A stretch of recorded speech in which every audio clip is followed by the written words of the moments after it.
noite a você, meu irmão, uma boa noite a você, meu amigo. Queremos agradecer a Deus a alegria de tê-lo conosco mais uma vez para um tempo de breve reflexão, onde estaremos falando sobre aquilo que nós entendemos ser a vontade de Deus para a nossa vida. O mês de outubro marca 2 eventos muito importantes que devem ser considerados com muito apreço por cada um de nós. Primeiramente, estamos no mês denominado Outubro Rosa, quando se destaca o cuidado que todas as mulheres devem ter com a saúde, procurando sempre um posto de atendimento, um médico e, se possível, insistir em fazer exames. Segundo, estamos no mês em que comemoramos o aniversário de nossa igreja. São 38 anos de muitas lutas, mas ao mesmo tempo muitos anos de muitas bênçãos, de bênçãos sem medidas que foram derramadas sobre a vida da nossa igreja. Começamos nossa caminhada rumo às comemorações no domingo próximo passado e vamos continuar trazendo às quartas-feiras estudos que estejam relacionados à vida e à atuação da igreja. Aos domingos estaremos nos voltando para o mesmo tema, porém com textos que nos levem ao compromisso que temos como igreja neste mundo. Não só ao nosso compromisso como igreja, como também o nosso grande privilégio de sermos igreja no mundo atual. O tema, portanto, para esta noite é Igreja em Movimento, Lembrança, Gratidão e Oração.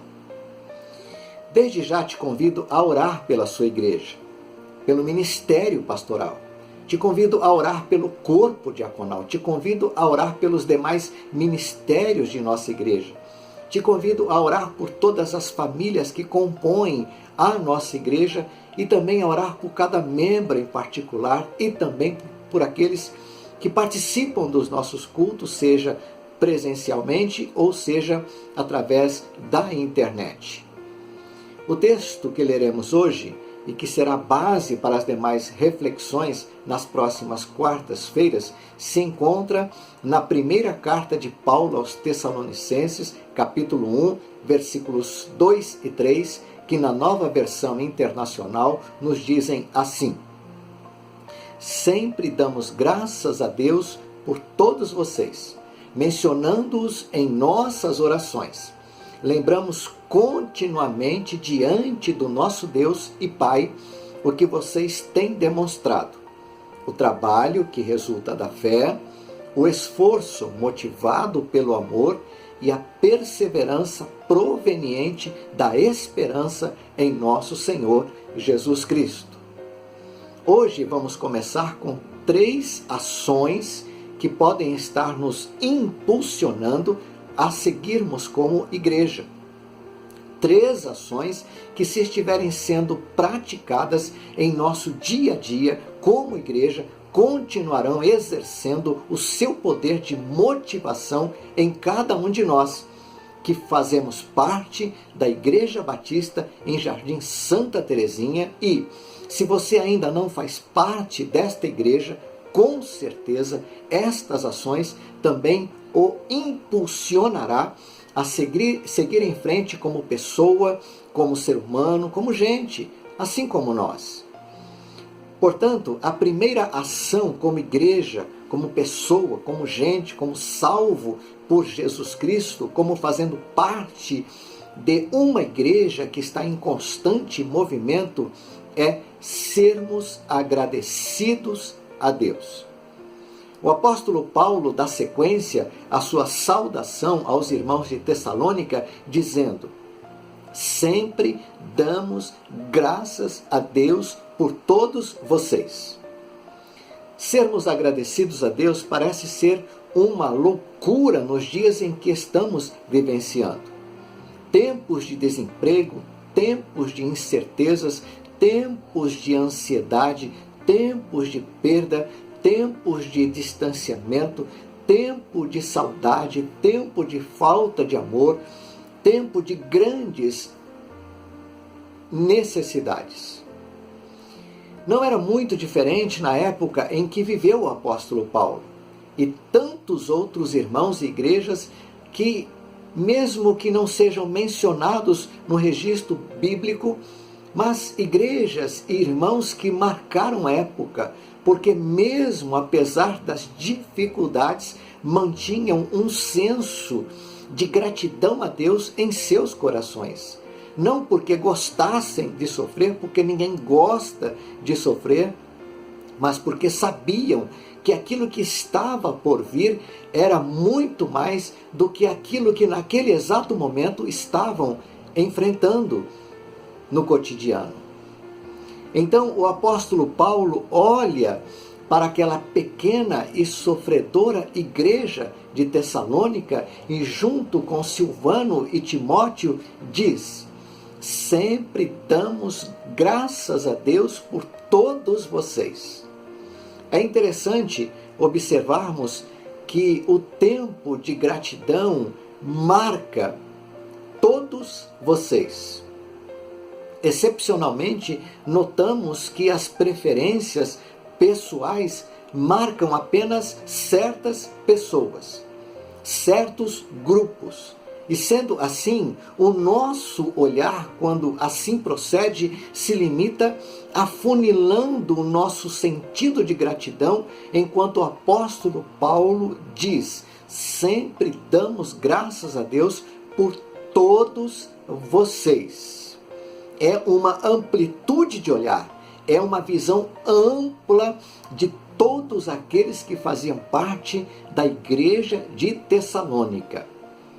A curiosidade aqui é que aquela igreja possivelmente era composta de pessoas que viviam na periferia da cidade, que vivia em extrema pobreza, que vivia em sofridão constante, ou em sofrimento constante, onde muitos trabalhavam dia e noite em atividades portuárias, que ansiavam por liberdade, que ansiavam por terem uma moradia que fosse digna, que ansiavam e desejavam se vestir adequadamente e se alimentarem com o básico para a subsistência diária.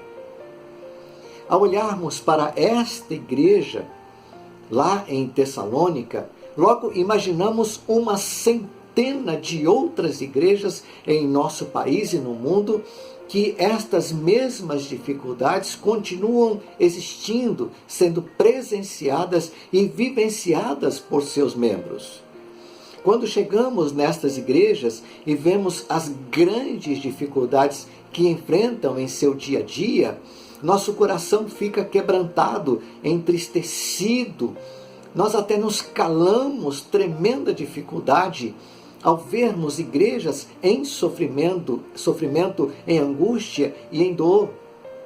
Mas, quando o culto começa, aquela igreja sofrida, aquela igreja que passa por dificuldades, nós passamos a observar que os irmãos estão louvando e engrandecendo a Deus de uma forma e de uma maneira que nos enche com uma grande esperança, e dizemos para nós mesmos: eles vão vencer, eles vão conseguir, eles vão chegar lá, porque mesmo em meio a tanto sofrimento, mesmo em meio a tantas necessidades, eles continuam cultuando, adorando, celebrando a Deus com seus corações, mentes, com as suas vidas. Era assim, provavelmente, que o apóstolo Paulo, Silvano e Timóteo viam aquela igreja em Tessalônica. Uma igreja que, apesar do sofrimento, apesar das lutas, apesar de ser uma igreja pequena, se mantinha firme em seu propósito de servir e testemunhar ao Senhor. Mas lembremos que o olhar de cada um deles, Paulo, Silvano, Timóteo, estava em todos. Não existia aqui uma especificidade unilateral no olhar, não existia preferência pessoal, existia sim, muito pelo contrário, um senso de gratidão a Deus por todos que compunham aquela igreja. Sempre damos graças a Deus por todos vocês. Cada um de vocês faz parte da igreja do Senhor e são importantes para a igreja do Senhor, ao mesmo tempo em que a igreja é importante em suas vidas também. É sempre muito bom quando o nosso coração é grato a Deus. É sempre muito bom quando o nosso coração é grato a Deus pela nossa igreja, por todos que a compõem. A segunda ação aqui marcada no texto está relacionada à manutenção de uma vida de oração. Com certeza, esta ação nos ajuda em nosso dia a dia como pessoas.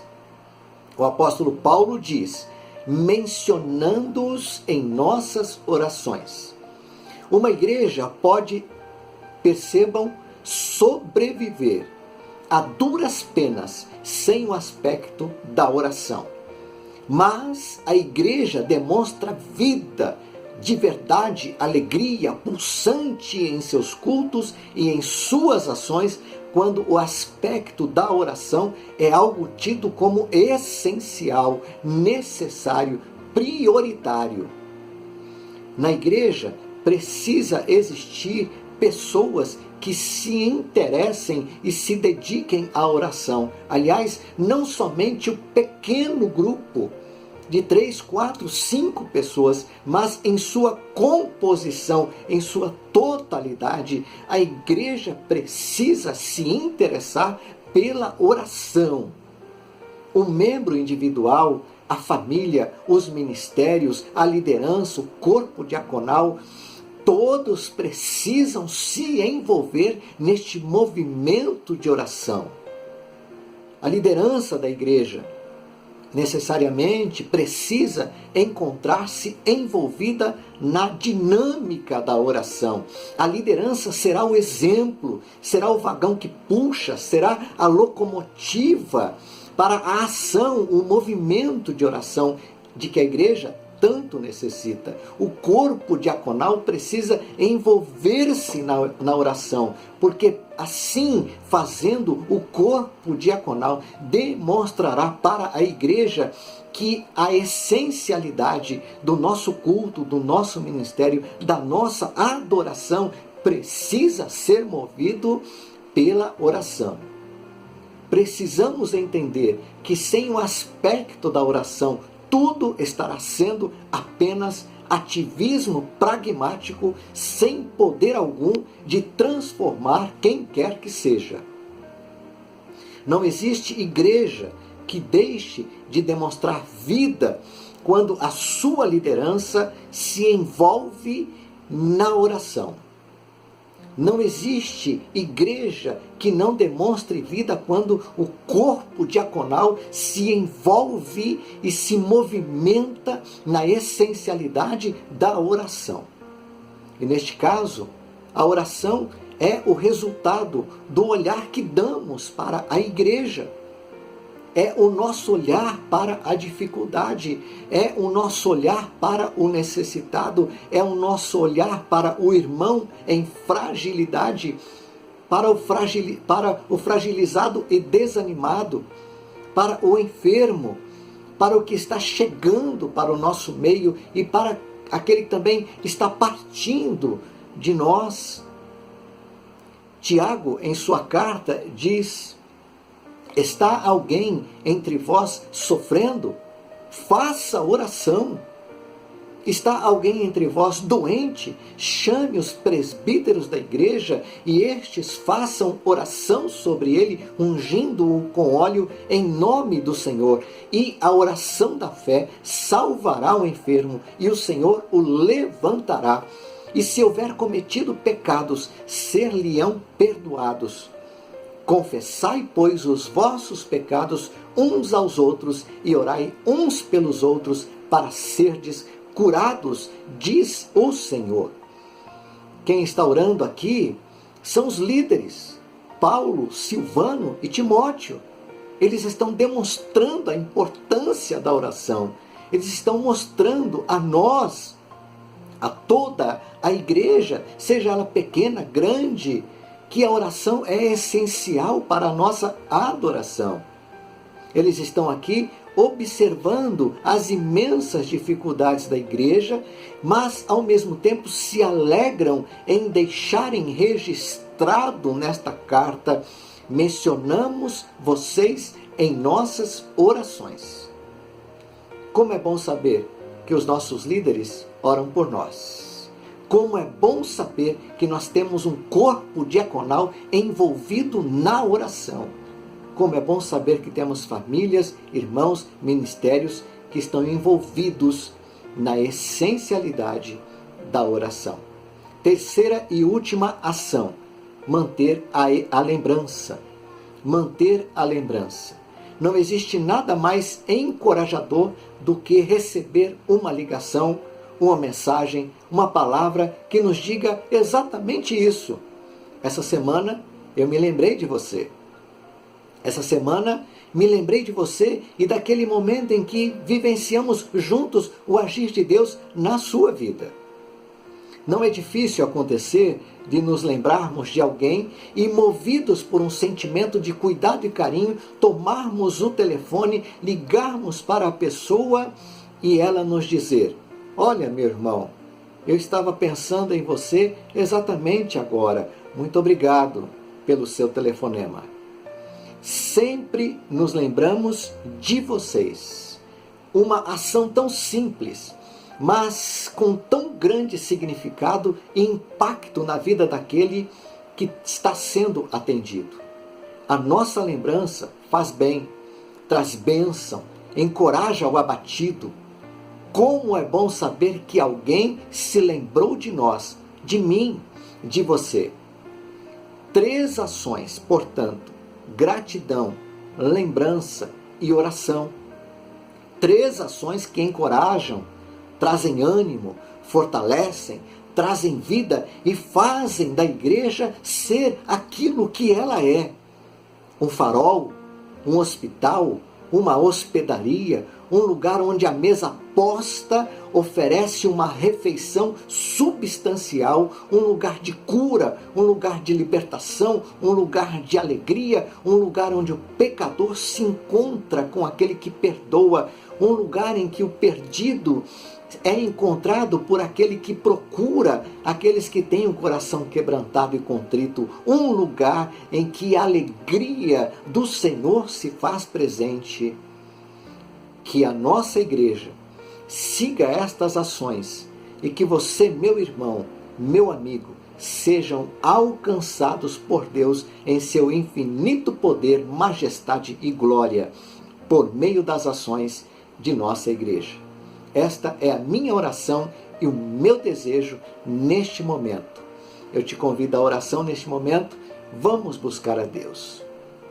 Senhor, te louvamos. Muito obrigado por estar conosco todos os dias. Nós agradecidos somos pelos 38 anos de existência de nossa igreja. E no nome de Jesus pedimos: dá-nos, ó Deus, estas ações na vida de nossa igreja. A gratidão, a lembrança, a oração. Dá-nos, ó Deus, esse privilégio de podermos, ó Deus, agir desta maneira. E sermos uma igreja que proclama o nome de Jesus. E que o Senhor seja para sempre glorificado através da vida de nossa igreja. Nós te louvamos agradecidos e nos colocamos em tuas mãos, em nome de Jesus. Amém. Que Deus te abençoe, meu irmão, e Deus te dê um excelente restar de semana. Nos encontraremos no próximo domingo pela manhã, às 9h30, e também no domingo à noite, às 18h30. Que Deus seja com você, em nome de Jesus. Amém.